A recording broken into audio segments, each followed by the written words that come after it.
If All For One used more than 10% of his brain, the show would have ended way sooner. Sure, we're told that Deku becomes the greatest hero, implying that he will defeat his nemesis eventually. But with all the power, resources and allies, the symbol of evil could have secured the victory at several points in time prior to the Liberation War.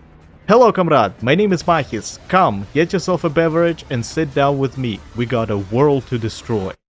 Even though I've said that he could have won before the story got here, that doesn't mean that we are not using the information that was given to us during this arc. So, here's your spoiler warning. Just like our big bad, I'll use everything to achieve my goals. Although, if he did, I wouldn't have made this video.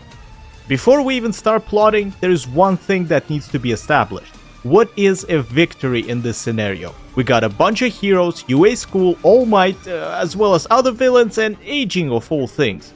Dealing with either of these will only produce short-term results. That's why the best possible outcome is to make sure that nobody can stand up to Quirk Daddy and he himself continues to live happily ever after. The very first solution to this situation lies in the past, and it's as simple as Muzan's thought process. Don't give your brother a quirk. That would have literally solved 90% of his problems, because the only one who was able to put a dent in his plans was Toshinori, aka the 8th wielder of this snowball of a power. Of course, it's easy to say that in retrospect. He really did care about family in his own twisted way, and even found the meta power that his weak, seemingly quirkless ass will be able to use. Except it backfired, and now the world has to deal with two teenagers fighting a battle their forebears started. Oops, wrong show. But seriously, something doesn't add up. Not yet Ballhead must have known he had a quirk, since he has so much experience in trading them. Also, why is stockpiling one? There had to be plenty of others with more use, something related to restoration maybe. Instead, we got what we got, and now, above everything else, he wants that power back. Sounds too good to be a coincidence. Given how skilled All For One is at manipulating and scheming, he must have used it to influence his brother and let him cultivate this new power, to later take it back and strengthen himself beyond anything he could have achieved alone. To support that theory, here's a question. How did he pass One For All for the very first time, as he was imprisoned and definitely couldn't have freed himself by force yet? Let me know what you think. Maybe we're onto something. Secondly, let's look at the encounter at USJ. This was a great opportunity for villains, as Shigaraki needed some real experience and UA's defenses needed to be tested. Naturally, they came prepared with some intel from a traitor, armed goons, and even a secret weapon. But did they have to waste one of their strongest Nobus for a recon mission? Ayo, Mahis, Shigi was planning to kill All Might, not Scout? Yes, that's what his stupid ass had in mind. You really think that Master was expecting them to win? No way. Tomura needed to gain XP and level up, so that he can eventually become an absolute menace to society. To achieve that, he was given a squad and a goal. However, if the symbol of peace was there to begin with, as they initially assumed, it would have been over way faster, because Aizawa wouldn't have been injured, Kuragiri would have had to protect Facepalm instead of focusing on kids, and so on.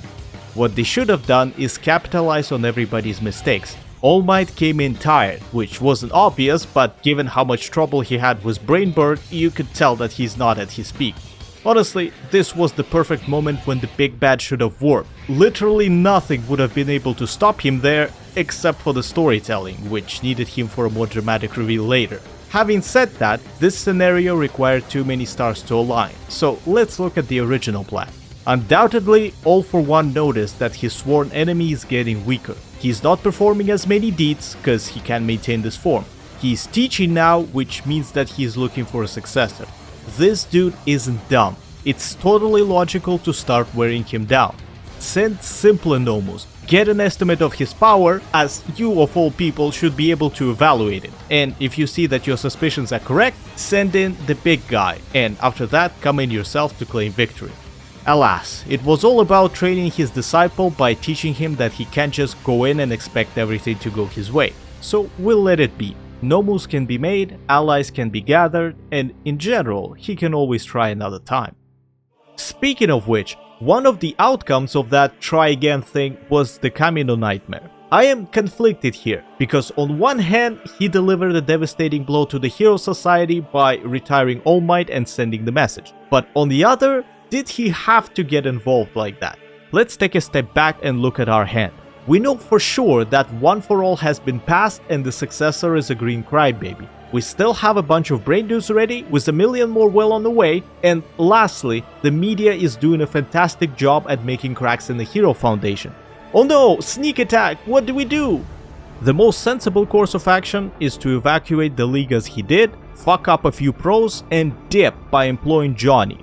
That way, heroes would have still taken a major L, Nomus doing their thing, civilians turning on their saviors. It would have been a decent outcome because Dead Genius, Mount Lady and others were forcibly expired while the bad guys didn't sustain any losses.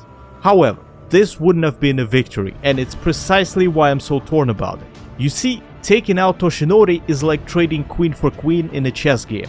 A gambit that provides more breathing room for all the other pieces, and that's exactly what he wants for Shigaraki. So technically, it's a W.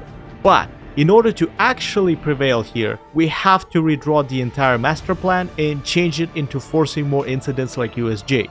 No matter how you look at it, he is the only real obstacle, and for the sake of beating him safely, he has to be pushed past his limits a few times. Let Handman have some Nomus and consistently target UA. Use every trick in the book, abduct students, threaten their family, use the informant more, because you got to exploit his desire to jump into action.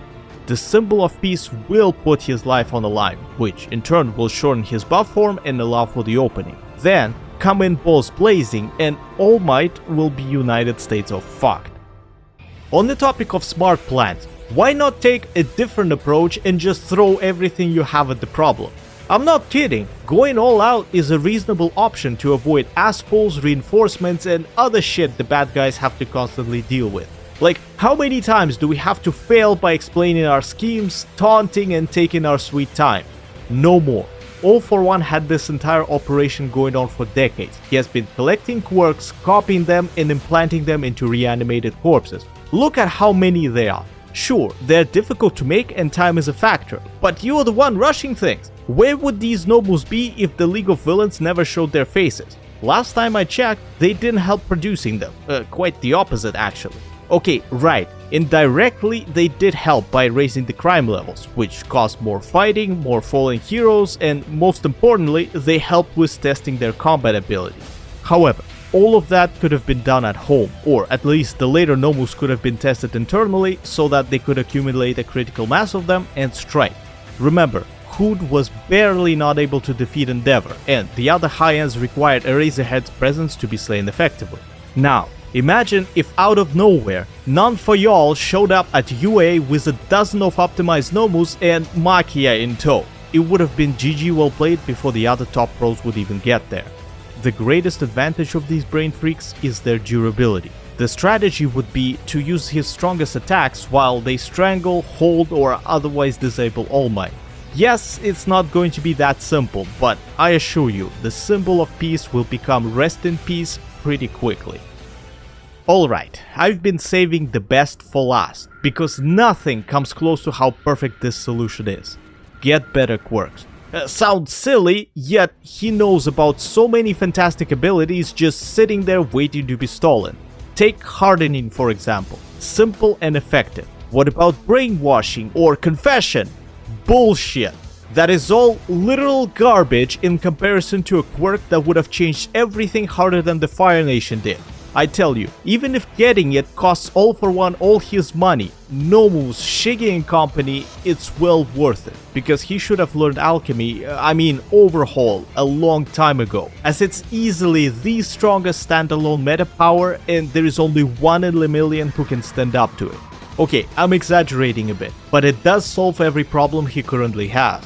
First of all, his body. He will be able to restore it completely, prevent aging, as well as freely augment it. Sure, he never asked for this, but having adamantium bones never hurt anyone. Secondly, normal production will be drastically improved in terms of speed and quality. Imagine if they were able to perform this bioengineering in real time instead of waiting months for their bodies to adapt. What pissed me off the most about this is that Quirk Daddy knew about Chisaki Kai. It's unclear whether he knew about Overhaul, likely not, though as influential as he is, he should have had a spy in every organization. UA has them all, The Doctor is supplying data on quirks across Japan, so why a Yakuza family, which started taking whatever lowlives recently, doesn't have one? Underground organizations are a Pandora's box of powers. They are rarely documented and can only be discovered through a spy or combat. Come on, symbol of evil. You had 5 years of sitting on your ass recovering, so why did you stop making friends? You have Kurogiri to warp people in and out for conversations, Makia in case shit goes south, Tomura for moral support, I guess.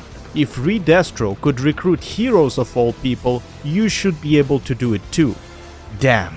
As usual, villains fail because they don't use everything they have at once or don't employ enough reconnaissance to gather all the intel. I know the good guy's goose is getting cooked right now, but it would have been well done and charred if only they would listen to me. It was I, Mahis, being bad into a new microphone. Have a great whatever time of the day you have. Until next time, cheers.